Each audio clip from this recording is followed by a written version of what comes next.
എന്റെ തിരൂരും മാറും, താനൂര് നമ്മള് തുടരുക തന്നെ ചെയ്യും. വേങ്ങരയിൽ നമ്മൾ ഇപ്രാവശ്യം ഒരു ചരിത്രം സൃഷ്ടിക്കും. തവനൂര് കേരളക്കരയില് മികച്ച ലീഡിലേക്ക് എത്തിക്കും. പൊന്നാനി പൊന്നാപുരം കോട്ടയായി, ചുവപ്പിന്റെ കോട്ടയായി നമ്മളെ നിലനിർത്തും. എന്തിറേ എടാ മണ്ട, ഇനിയെങ്കിലും നീ മനസ്സിലാക്കണം, നീ ഒരു മണ്ടനാണ്.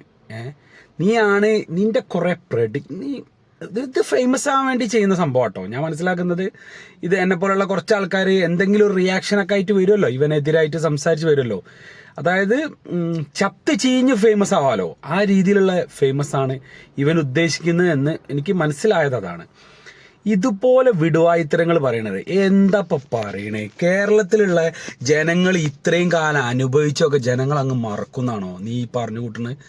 ഇത്രയും കാലം ജനം അനുഭവിച്ച ഓരോ ബുദ്ധിമുട്ടുകളും ജനം മറന്നിട്ട് ഇവർക്ക് വീണ്ടും വോട്ട് ചെയ്യേ?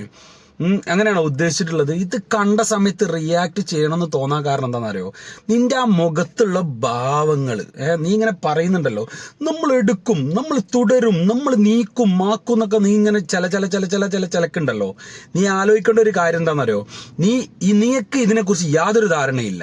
ജനം അനുഭവിച്ച ബുദ്ധിമുട്ടുകളെ കുറിച്ചുള്ള ധാരണ ഉണ്ടാവണമെങ്കിലുണ്ടല്ലോ, അതിലേക്ക് ഇറങ്ങിച്ചെല്ലണം. ഒരു വീടുണ്ടാക്കാൻ പോയി നോക്കണം, ഒരു പെർമിഷൻ എടുക്കാൻ പോയി നോക്കണം, ഒന്ന് സർക്കാർ സ്ഥാപനങ്ങളിൽ ഒന്ന് കയറി നോക്കണം. അപ്പൊ നിനക്ക് മനസ്സിലാവും ഏത് വിധം ജനങ്ങളെ ഉപദ്രവിക്കാൻ മാത്രമാണ് ഈ ഭരണകൂടം ഉണ്ടായിരുന്നത് എന്ന് നിനക്ക് മനസ്സിലാകും.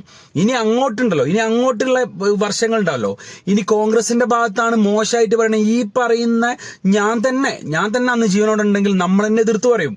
നല്ലത് ചെയ്യുന്നത് കണ്ടാൽ നല്ലതെന്ന് പറയാനും, മോശം ചെയ്യുന്നത് കണ്ടാൽ മോശമെന്ന് പറയാനും ഒരു മടിയും കാണിക്കരുത്. ഈ തവണ നമ്മളൊക്കെ എല്ലാവരും കോൺഗ്രസിന് വോട്ട് ചെയ്യാനുള്ള കാരണം എന്താണെന്നറിയോ? അത്രമേൽ അനുഭവിച്ചത് കൊണ്ടാണ്. നമുക്കെല്ലാവർക്കും രാഷ്ട്രീയമൊക്കെ ഉണ്ടാവും. ഇത് കമ്മ്യൂണിസം അല്ല, ഇത് പിണറായിസമാണ്. ഓക്കെ, അതുകൊണ്ടാണ് ആളുകളൊക്കെ മാറ്റിക്കുത്തി. എന്തിന്? ഈ പറയുന്ന കമ്മ്യൂണിസ്റ്റ് തന്നെ മാറ്റിക്കുത്താൻ കാരണം എന്താണെന്നറിയോ? ഇത് പിണറായിസ് ആയതുകൊണ്ടാണ്. നീ അത് മനസ്സിലാക്കണം.